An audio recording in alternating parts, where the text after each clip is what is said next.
I imagine you got a lot of exclusive offers for that beat. I did. And you said no to all of them? Every single one.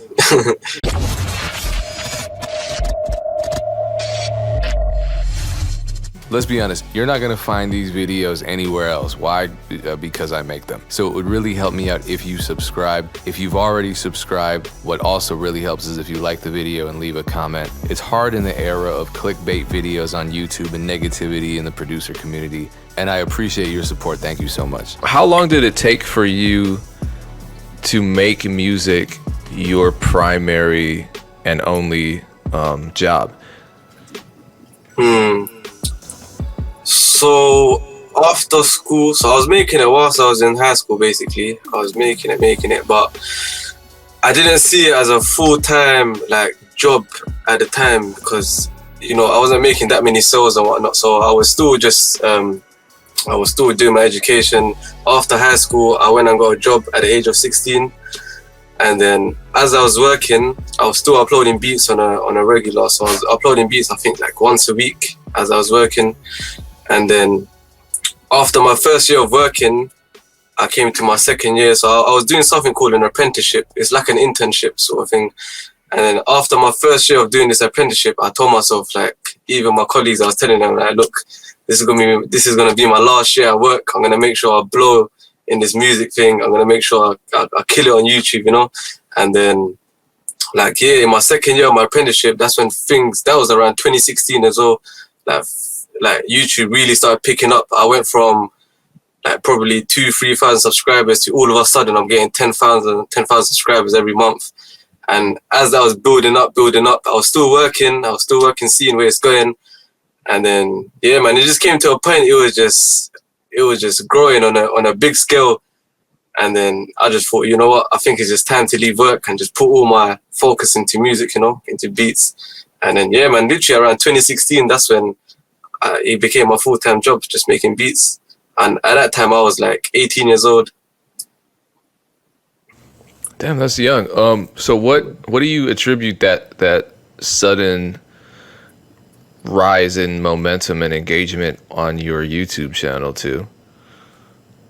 I would say, man, I've been consistent for years. Like even throughout that period, like nothing changed, Like, even during school days, even whilst I was working or whatnot, nothing changed. I was still uploading beats on a regular, so everything stayed the same. I guess like the quality of my music kept evolving over time, So with me, I feel like I paid a lot more attention to mixing and mastering more than learning how to make beats. I cared about quality a lot. Like I used to listen to the beat plug a lot, and I always used to compare my mixes to the beat plug. And then I was like, every time I heard his beats, I was disappointed in my beats, in terms of the mixing wise. So I think the quality of my music, like the mixing in general, helped the overall growth of my channel a lot throughout the years. I'm sure there are a lot of people in that position now. So it sounds like consistency and quality over time are the two main ingredients to your success. What were some of the mixing mistakes that you were making early on that you corrected after seeing, comparisons and really A-being your tracks with more established producers? In terms of mixing, well, firstly, I never gave myself any headroom. So, like, when you listen to music, you obviously hear loud drums, you hear loud instruments and whatnot. So in the mixer, I would never give, on the master channel, I would never give any headroom. I would just boost everything to the max, and then I'll clip it in the end, which is the worst thing you could do because there's just no headroom. And then it's like, you need enough headroom to boost it in the end. And it's like, when everything's too loud, there's too much distortion, and it just doesn't sound clean, So along the way, I learned like you just need to, basically just have enough headroom, man. Learn to level your kicks and your instruments properly. Even if it sounds quiet, it's the master, it's the mastering that really brings everything, that makes everything loud and clean and just brings it to life. Yeah, I mean, one thing I notice about your beats always is that there's a lot of space, not just in terms of the headroom, but in terms of just the frequencies. There's a lot of space for vocals. You don't crowd your your beats with a ton of instruments? Is that something you had to learn over time?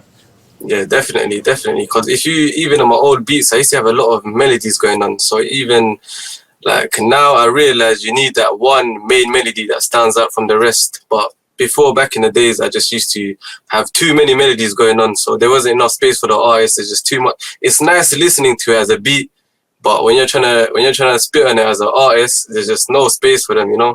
And even in terms of mixing, it makes it harder for me as well when there's just too much going on. So over time, it's just like now I just have that one main melody, and then everything else is just nice chord progressions, and it's just clean sounds in the background. How do you know when a beat is done? You know, when you're making it, what's the signal in your brain that just says, all right, you're done, stop, finish it, mix it? Ooh, I would even have to answer that, man, if I'm honest with you. Like, it just depends on how your ear is designed, you know. It depends on what you're used to hearing. I don't even know, man. Honestly, I don't even have to answer that if I'm honest with you. It's just something that just clicks in my brain, you know, and I'm just like, cool, it sounds on point now. It's time to render it. So would your advice to producers be to just really listen and analyze other producers' mixes that they think sound good, and just really strive to apply what they hear to their own production? Yeah, definitely, man. Definitely. Like with me, obviously, I used to use the beat plug as a good example. Like I just always used to compare my beats to his ones. Obviously, the beat didn't sound the same, but in terms of the mixing, how punchy the drums was, the low end, the mid range, the high ends, like I was just trying to get as crisp as his, you know. And it's like, yeah, man, comparing your beats to other people is always a good thing to do, because then it's like you're not just stuck in your own mind frame, you know, thinking, oh, this and that is the best thing to do, or it sounds best like this. At least you're like, even listening to songs, the mainstream songs, they mix really well. It's when you always compare it to something else, you're giving yourself more choices, you know. So what? This kind of ventures into tricky territory, because a lot of people will say, well, I don't compare myself to anybody because I want to be unique. Obviously, we're talking about sonics, but for you, you have a specific sound that you've created. You know, when I hear a beat, especially if I hear, you know, piano triplet melody, I'm like, that's Mubz. I just know that's your style. You know what I mean? So how did you get to the point where you developed your own style, and how did you even recognize that you had created a sound for yourself? I know, man. Obviously, at the end of the day, everyone hears things differently, you know. So it's like I could hear another person's beats, but end of the day, like you and me, we're gonna hear that beat differently, you know. So we're gonna gather different sorts of ideas from that one beat we both listen to. But I guess it would be like the things that have influenced me in my past, like a lot of things can inspire me. Like obviously, I'm Bangladeshi, so I've listened to a lot of Asian music in my life as well, and like Indian music, and they have these nice smooth flute melodies going on, and it's like, yeah, man, I would say like it just depends on your whole upbringing, what you used to listen to and whatnot, and then whatever. Like we all have our own creative way of hearing things, you know, and then you just implement it into your own music somehow. What music do you listen to now that inspires you? Well, listening now, I listen to a lot of drill music now, hence why I've been making a lot of drill beats. But back in the days, like I used to make a lot of dark, like especially when my YouTube channel was popping, I used to listen to a lot of me and Camille, like Jalil beats, Cardiac. So that's the kind of music I was driving towards as well. But then over time, obviously music's evolving as well. So I started doing a bit of R&B, and then I started doing a bit of drill.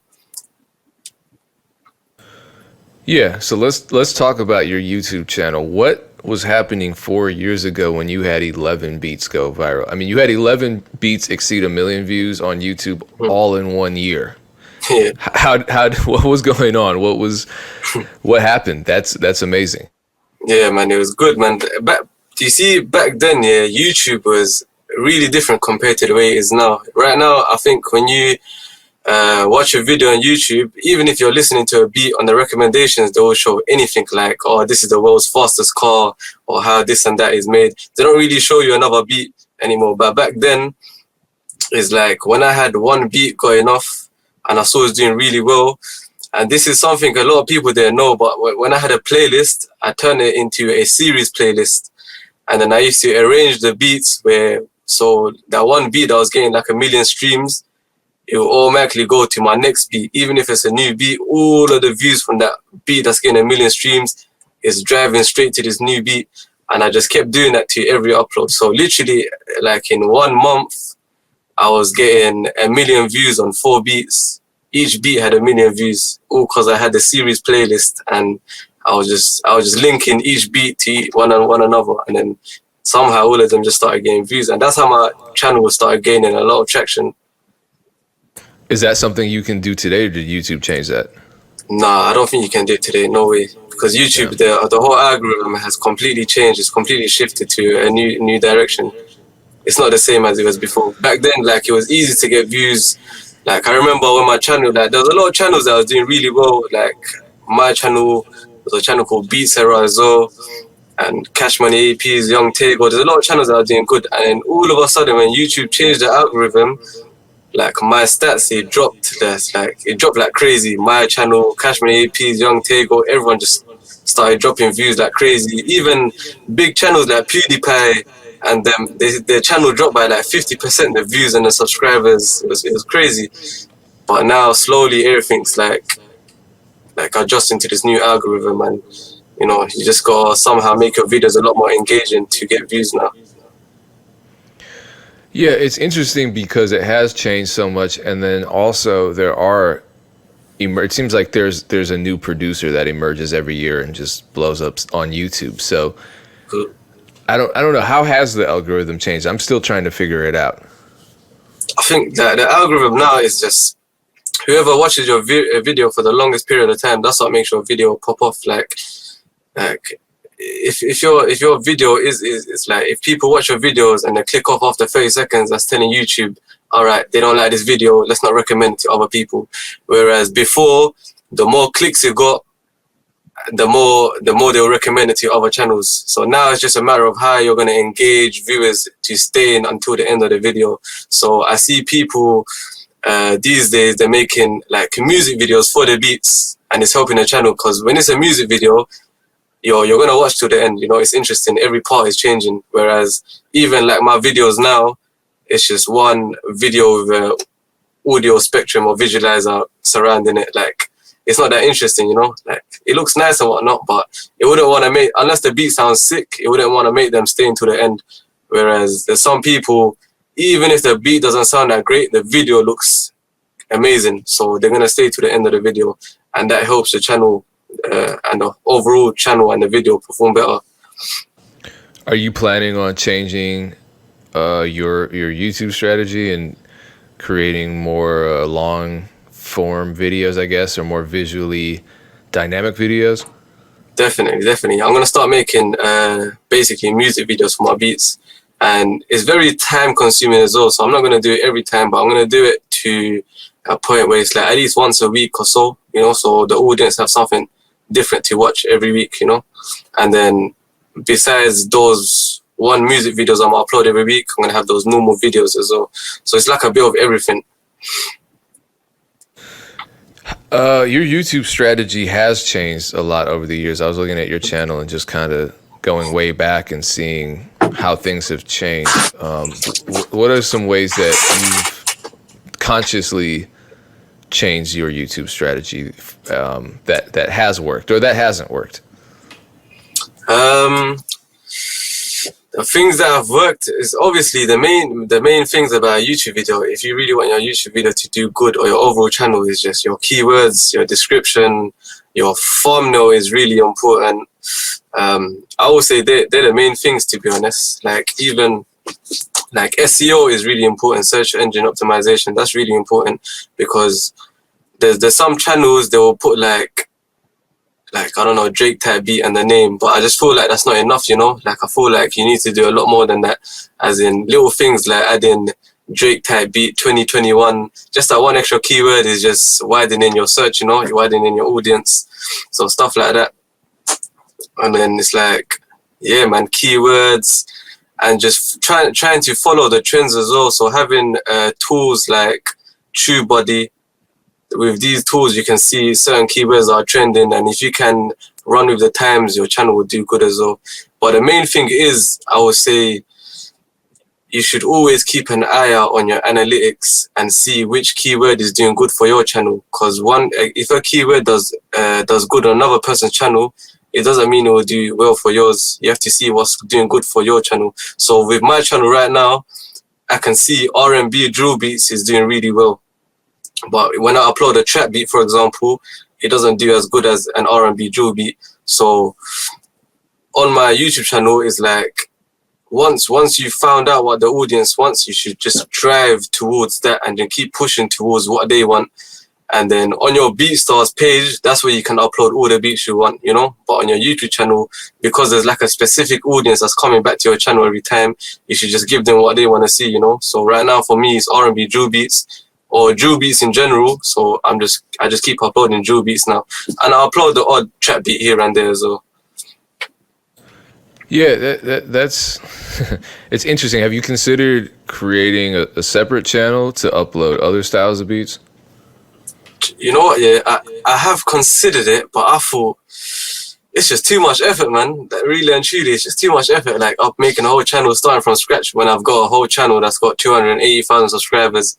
So with me, it's like, whatever helps my channel grow, I'm just gonna keep uploading those beats. And if they really want to hear more different music from me, different types of beats, they'll go to my website and they'll hear everything else, you know?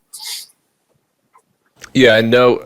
Anytime we talk about niche YouTube marketing, and I know we've had this conversation with Pale 1080. His advice was the same: focus on one very specific sound, one very specific keyword niche.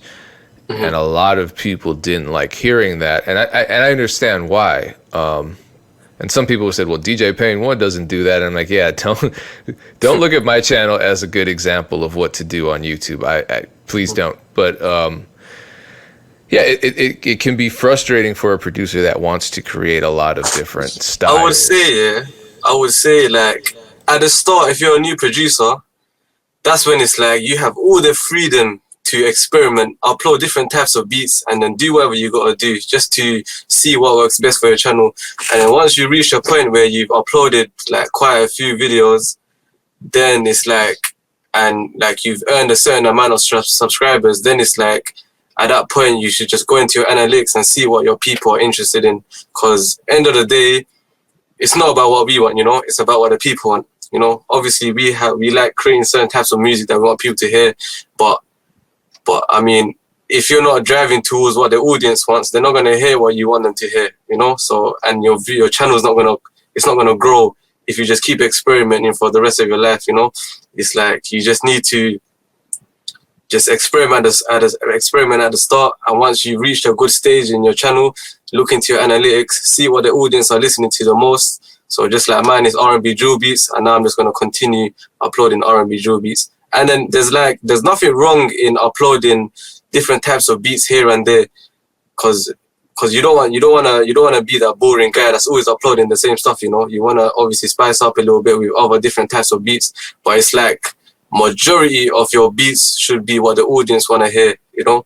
So with me, like I said, it's R&B drill beats, and I still upload the odd like trap beat or R&B beat, like not even a drill beat, just like an R&B beat or like maybe a pop beat, you know, just different stuff.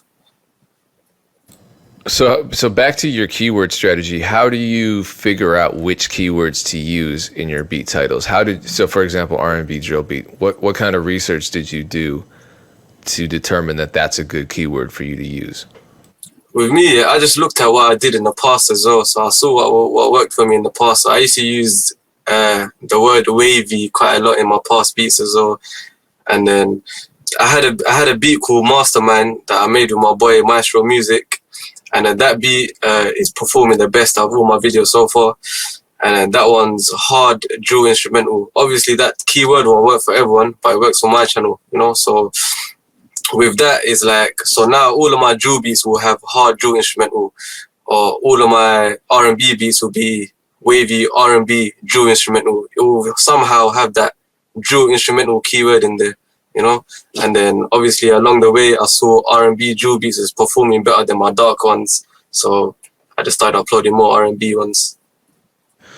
Yeah, it's so crazy because you have almost 300,000 subscribers, which is, you know, almost 3 times as many as I have, and it's hard to reach even 10% of them, because, you know, at 10% you're reaching 28,000 per upload, and at 10% I'm reaching, you know, I don't know math very well, over 10,000 per upload.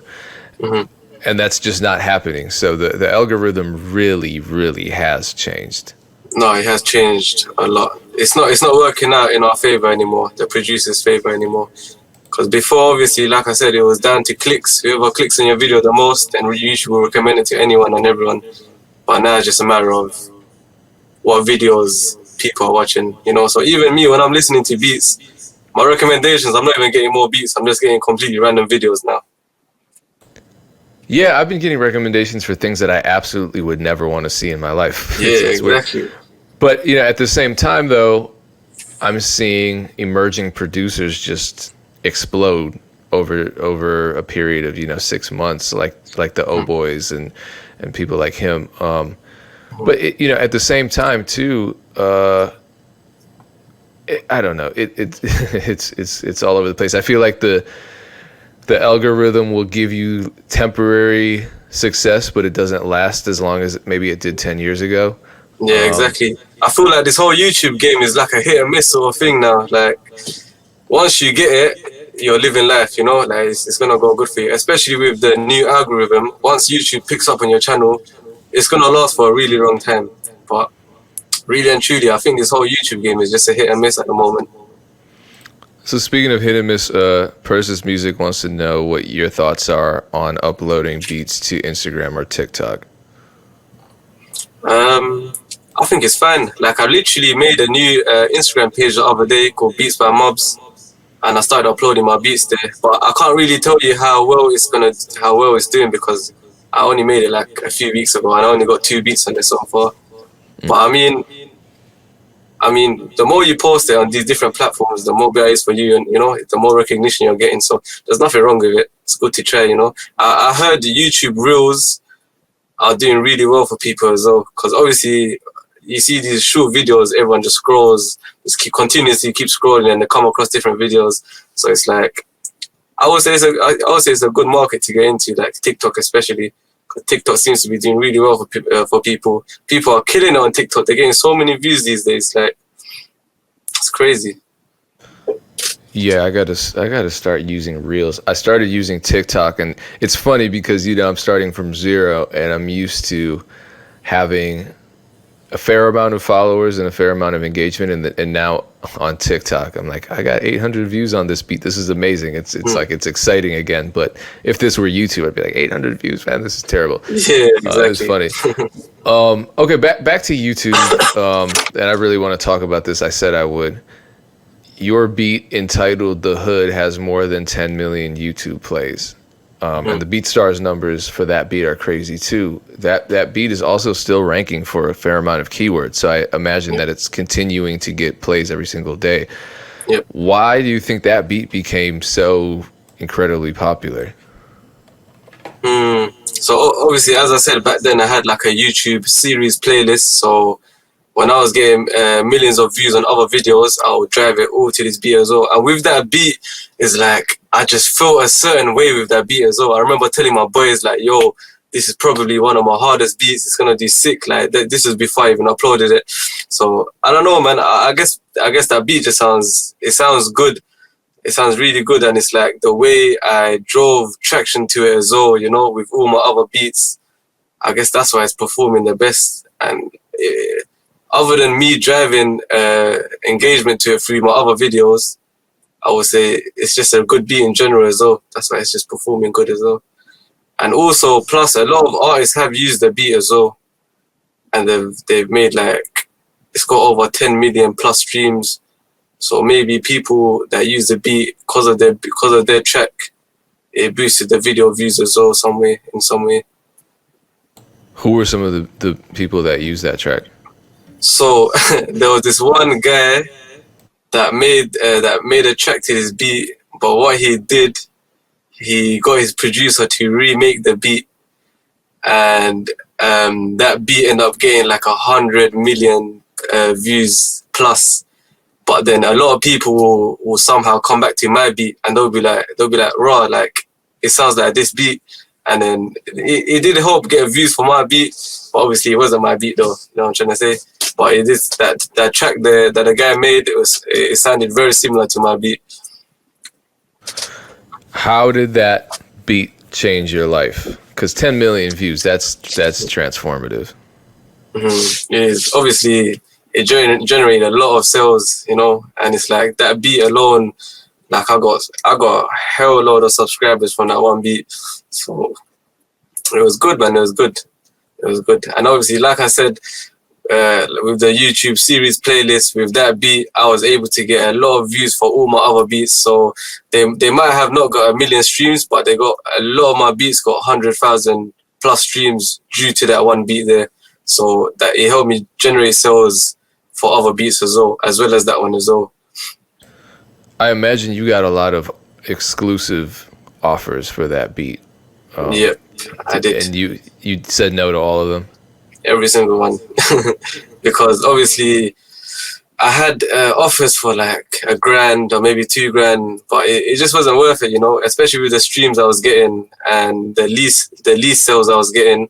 It just wasn't worth selling it for as a one-off payment. Like with me, I was thinking of it more long-term, and I just thought if I sold this beat now for $1,000, I'm losing out on probably so many thousands just because I wanted that one quick payment. So with me, I just thought of a long term, and I just thought, nah, it just wasn't worth it selling it to whoever offered me $1,000 or $2,000. Like long term thinking, it just wasn't worth it. Let's see. Have you ever gotten any major placements from the beats that you've uploaded to YouTube or BeatStars? Yeah, man. My favorite one was Ambush Jumpy. That's my boy from the UK. He found one of my beats called Bane. I produced it with Serious Beats, and then yeah, man, he made a track to that, and that was literally the start of his career as well. Not the start of his career, obviously, but that was his biggest tune, you know. And yeah, man, that tune did really well. He ended up getting a feature with artist called Chip and Skepta as well, a remix. So yeah, it did really well, man. And that was all from him finding my beat on YouTube. And then literally ever since that track, he took another beat of YouTube called Gas. And Gas got a few million views on it as well. But he ended up making a song to that, which got a couple million streams on his track as well. So yeah, man. And ever since then, we built like a very good connection. Like his people are my managers now as well. And, you know, I produce for him and his team now. So yeah. So is he signed to a major label? No, all independent. All independent. So it was a lot easier to navigate that. So here's the question then. Working with him, he's still getting the beats off of YouTube. Are you just licensing them to him, or are you making those ones exclusive since you're working so closely? So with this, with the Jumpy tune, Ambush Jumpy, with that, he took an exclusive license. And with the Mankind, he got the masters to that as well. But nowadays he don't even take anything from YouTube. We just link up in the studio now, and I just make a beat for him, you know. And like we just split royalties. I don't even sell beats to him anymore because he's my people now. So yeah, we don't even like. It's not even I don't even sell exclusives to him anymore. We just work together now, basically. And splitting royalties with an artist who's getting, you know, hundreds of thousands to millions of streams on their songs, does that pay pretty well? Yeah, man, it's good as well, man, because obviously I'm getting the streams, I'm getting the royalties, it pays alright, but in terms of connections as well, like me, Ambush and Gigs made a song as well, and we made 2 tracks as well, you know, and these are people I used to listen to when I was a little boy, you know. So yeah, man. So other than just me and him making tunes, like we're building a whole like a whole thing together now. So we're making tunes with other artists together now. So it's been good, man. We had a question earlier, and I'm so sorry, I forget who asked it. It had to do with sending traffic to your beat store. I was going to ask you a similar question. So part one, where do most of your customers come from? Is it still YouTube? Because you talked about your YouTube engagement dropping quite a bit. But would you still say that the majority of your sales are coming from YouTube, or what are some other ways that you're driving traffic to your BeatStars page to actually, make those sales? Definitely, most of my customers are coming from YouTube, but then they also come from BeatStars as well. And the BeatStars marketplace is really good because I'll be honest with you, I don't really do much in terms of promoting my pro page and whatnot, but because of how good the marketplace is, I'm getting a lot of sales from the marketplace. Like I always get email. Okay, I got so my webcam just go off. Oh, okay, nice back. Yeah, your internet cut out. Okay, let me ask you that question one more time. Oh wait, can you hear me? Yeah, I can hear you. Okay, so that was a good answer, but it started. You were in the matrix. Yeah. So how are you driving the majority of your customers to your BeatStars beat store? I'm driving them literally. So a lot of them are coming from YouTube. They're still coming from YouTube. But then they're also coming from BeatStars as well, the BeatStars marketplace. And as I was saying, like I don't really do much to promote my pro page because I just really and truly I just upload on YouTube, and then a lot of my sales come from there. And it's like I think my website has some decent SEO going on as well because I get some organic searches from Google and they come from there as well. So I would say it's a bit of everything, but mainly it's coming from YouTube. But then also I started implementing some email marketing recently as well. Like you even got the email yourself recently. But then I started doing email marketing as well, and that's been helping out quite a lot. I literally it boosted my sales by like 30%, 40% just strictly through email marketing. And shout out my boy Serious Beats because he dedicated a lot of hours into helping me set it up. What are some of the most valuable lessons you learned while figuring out your email marketing campaign strategy? I mean, obviously, I'm still learning along the way because I only started doing recently. But I would say the main thing is just speaking to them in such a way you gotta, with your email marketing, you gotta make it seem like you're talking to them directly and you're not chatting to a whole group of people. You gotta make them feel special as if you're talking to them one-to-one, because when people open your email and it sounds like you're trying to sell them something, like you're trying to, obviously you're trying to sell something to them, but when it sounds like you're trying to sell to a whole group, a whole audience, they're gonna click away straight away. But you gotta speak to them in such a way where it's like, I'm chatting to you on a one-to-one level, and this offer is strictly for you, is exclusive to you. And it's like, I've learned the subject line is very important because the subject line is what makes them want to click in the first place. And you can't have a subject line that says, you need to click this. We got an offer going on right now. It's gonna end soon. Like when I see stuff like that, personally, I don't click on it. I just think they're trying to spam me with some sort of advertising scheme they got going on. But I think the subject line is the key here because you just gotta make it seem like you just gotta make it feel special in some way, So even me, when I'm doing my email marketing, I say it in a way like the one you received. It was what was it? What was the subject line? It was, I can't remember. It was like a little something for you to say thank you or something like that. So it doesn't sound aggressive in any way, Yeah, I mean, I opened it. I was like, what is Mubz sending me? By the way, you now have a new nickname, which is Bub or Bubs. So, hey, Bub. So Bubs got beats. What advice would you? I'm sorry, I'm not making fun. It's a typo. What advice would you give your younger self for music production to get to the point that you are at now? My younger self, I would definitely say, man, just have When I was younger, yeah, I never had a schedule. I just used to run with the flow, and that wasn't always the best thing to do. I think having a to-do list or some sort of calendar is very key, because then you know what you're gonna do for the rest of your day. Before, I never used to do that. I just used to keep everything in my head.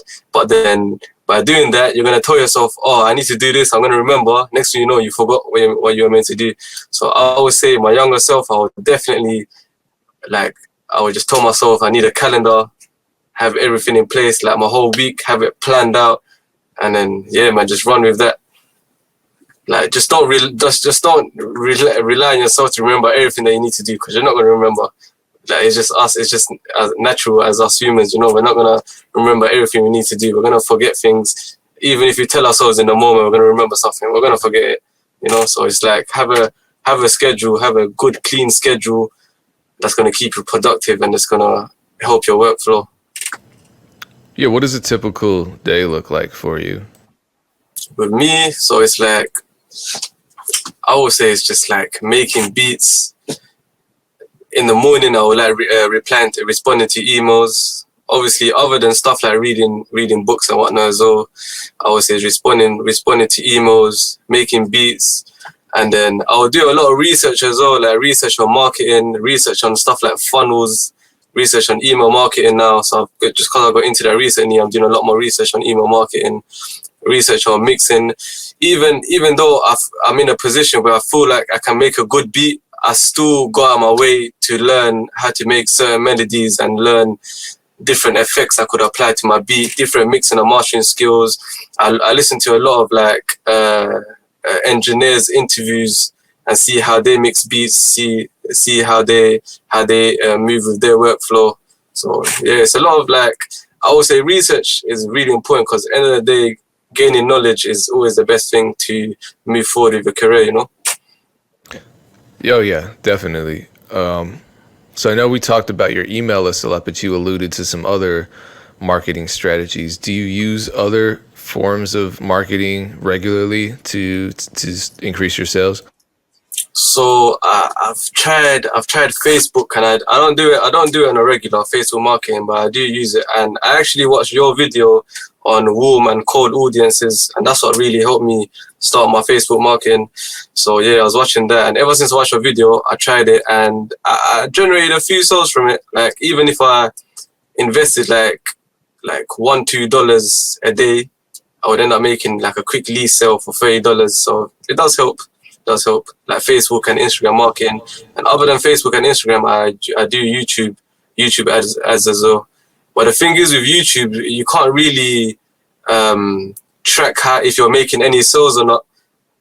Like, you're getting the views, but you don't know if you're making sales. So with me, it's like, when I do market on YouTube, I do see my sales rise, but it's like, maybe it's a coincidence, or maybe it is coming through the marketing. So yeah, that's the only downside to YouTube. But with Facebook and Instagram, like, you can track your sales easily and see if you're actually making sales. And like I learned from your video, you can always retarget your warm audience and just keep marketing to them to boost your sales.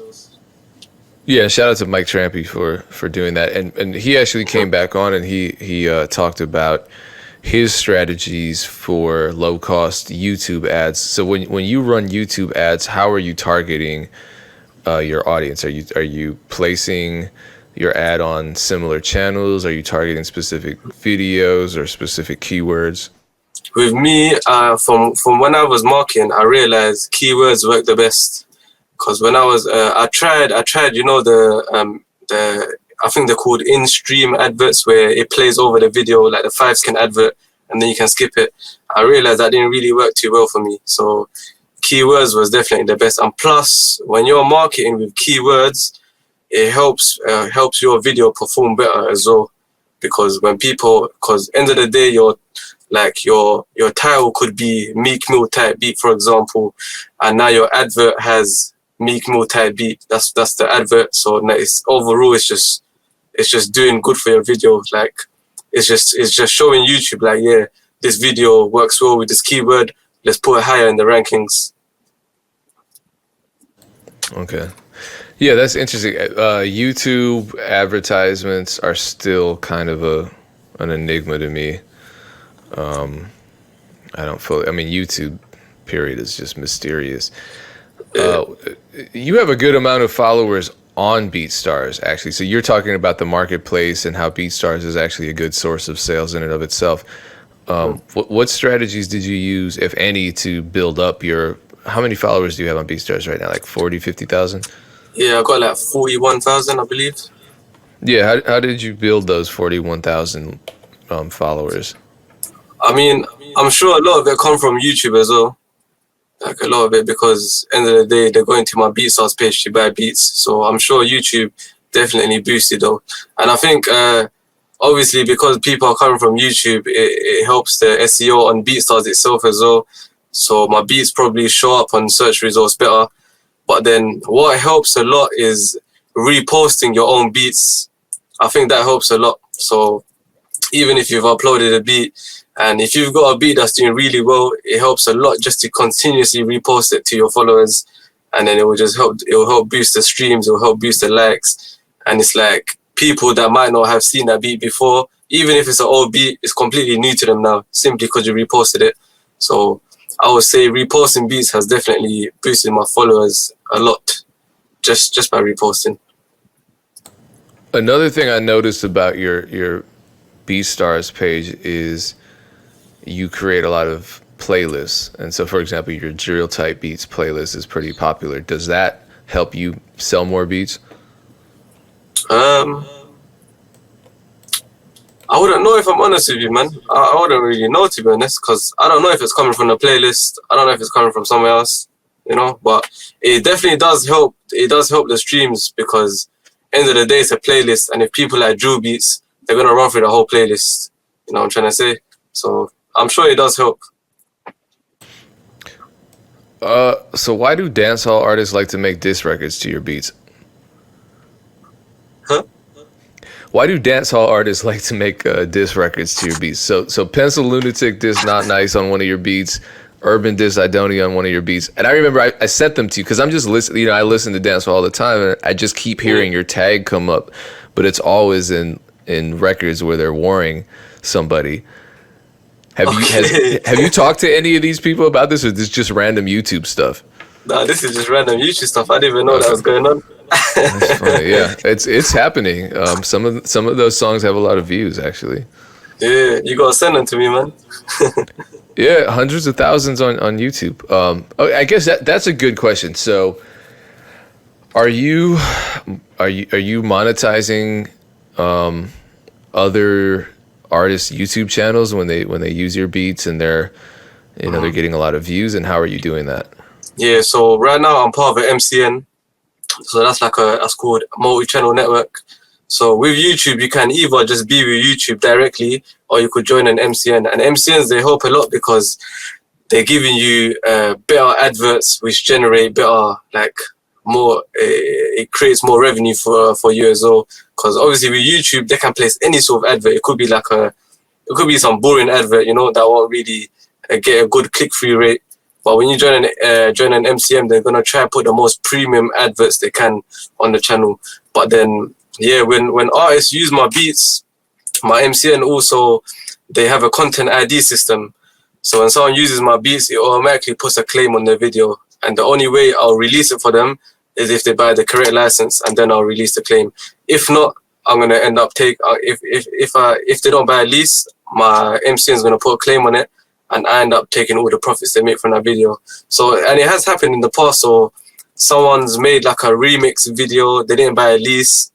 I don't know why, they should have bought it, to be honest, but it ended up making like 20 million streams, and I end up keeping all the profits to myself. Out of curiosity, how much can you generate off of 20 million streams? Well, 20 million streams, to be honest, I couldn't really say with other people's videos, but with my one, I made, when I was getting 1-2 million streams, you could easily make a nice 3-4K a month just from that. You could make more, you could make less, because it's not about the streams, it's literally about the adverts that you get placed on your videos. It's all about the adverts. So sometimes I could literally, even if I have the streams, I could make $1,000. I could make less than that. It just depends solely on the adverts. And I realized during the holiday seasons, that's when you make the most money. So especially during Christmas times, that's when you make a lot of money because everyone's throwing adverts everywhere. But then as soon as January hits, you will see your revenue just drop instantly because no one wants to post adverts in January. It's like a empty month sort of thing. What's some mixing advice you can give producers, especially with regards to their drums? And your kicks always sound really good and they stand out in the mix, but they also sound clean. Mm-hmm. What are some quick tips?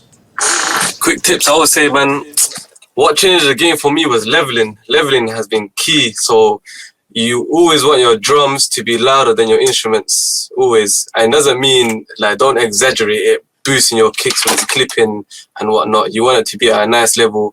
Make sure in your master, you always have headroom, like at least like -3 decibels, at least, or -6, you know. Always have headroom on your master channel. But then, yeah, you don't want your instruments to be too loud either. You just want your drums to be louder than your instruments. And yeah, and just make sure leveling is just the key. Cause that's one thing. That's where I went wrong, mainly in my mixes, where I didn't level correctly. And then also side chaining your kicks and your 808s, so your kicks are coming through correctly and your 808 isn't overpowering it, stuff like that. And then, but I would say, yeah, EQing your instruments is the main thing, because a lot of people, they just, like, when they don't like something or they feel like there's too much low end, they just cut the low end and they just leave it as that. But the secret, I would say, is in the mid-range. That's where the most distortion is. Do you get? So even in your pianos, for example, having low end is fine.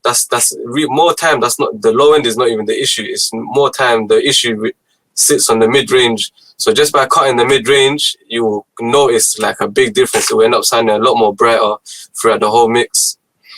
Here's a question. What would be your advice to, this is to an artist. I don't know if he's asking about a producer or an artist, but I guess it can be similar advice. Say it's a producer. What would your advice be to a new producer who wants to just start from scratch and build up some engagement for their music? Start from scratch. I would say, man, just at the start, like I said before, you have the freedom to experiment all you want, upload different types of beats, and like any source of beat, just upload it and then see it along the way, see what people are enjoying the most. And then the key thing is, obviously, I'm sure everyone hears this, but it's just simply to be consistent, because you can't just upload a beat, disappear for a couple of months, come back and expect your channel to do well. Then you're just like, you need to be consistent. At least upload once a week or twice a week, you know, just follow a good strict schedule that's easy for you to manage.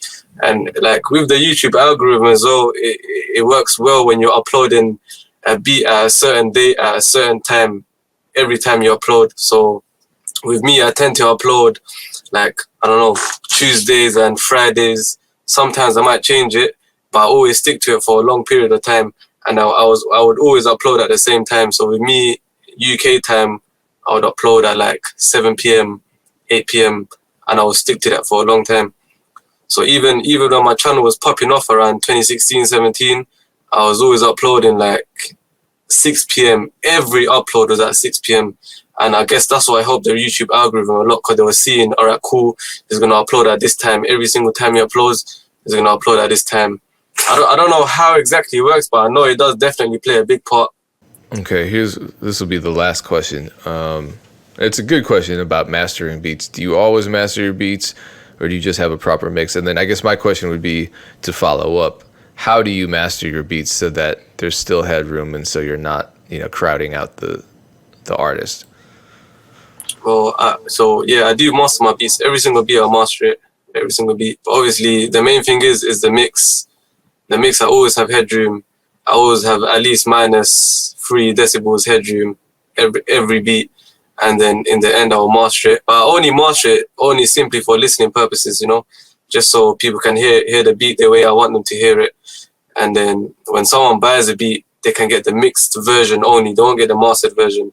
And then it's solely down to the engineer how they want to master it in the end. Got it. So once again, I really appreciate your time, especially since this is your first interview.